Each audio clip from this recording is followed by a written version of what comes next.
Hello guys! Ngayon ay gagawa naman tayo ng ensaladang guso or seaweed salad. Yan, ihanda na natin ang ating mga sangkap. Ito ang ating kakailanganin: kalamansi, sibuyas, kamatis. Pwede nyo rin pong lagyan ng luya at pipino, depende sa inyo gusto o budget. Simulan na natin. Ayan, hugasan at linisin lang nating mabuti ang ating guso or seaweed. Sa paglilinis, kailangang mabusisi. Tatanggalin natin ang mga nakasingit na mga lumot-lumot at mga tuyong dahon at mga nakasingit na dumi sa guso.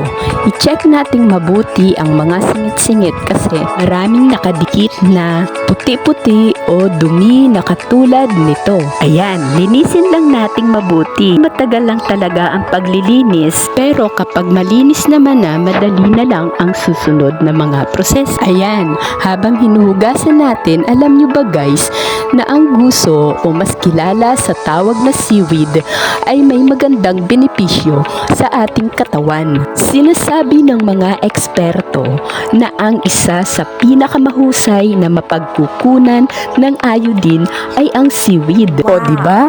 O ayan, at malinis na. Magpakulo naman tayo ng 2 hanggang 3 basong tubig na may asin. Kapag kumulo na, pwede nang ilagay ang guso o seaweed. Pakuluan lang natin ito ng hanggang 1 minuto. Huwag sobrang matagal ang pagpapakulo dahil baka naman lumambot ito at mawala ang crunchiness. Wow, crunchiness talaga. Ayan, at tapos na po. Pwede na nating hanguin sa tubig at pwede na nating ilipat sa lagayan. Pagkatapos, pwede na rin nating ilagay ang mga sangkap. Kamatis, kung gusto nyo lagyan ng luya at pipino, pwede rin po. Ilagay na rin natin ang ating sibuyas. At habang tinitimplahan pa nga lang po namin ay hindi na mapigilan ng batang tikman. Ngayon ay lagyan na natin ng kalamansi juice. Pwede nyo rin pong gamitin ang suka kung ayaw nyo ng kalamansi. Lagyan din natin ng konting patis, pampalasa. Haluin lang natin upang manuot ang lasa sa guso. At ayan, tapos na. Pwede na nga nating kainin.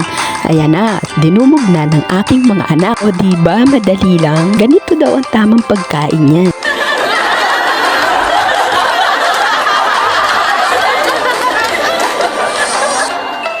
Ayos ba, Master Chef? Approve daw, kaya gawa na kayo ng seaweed salad.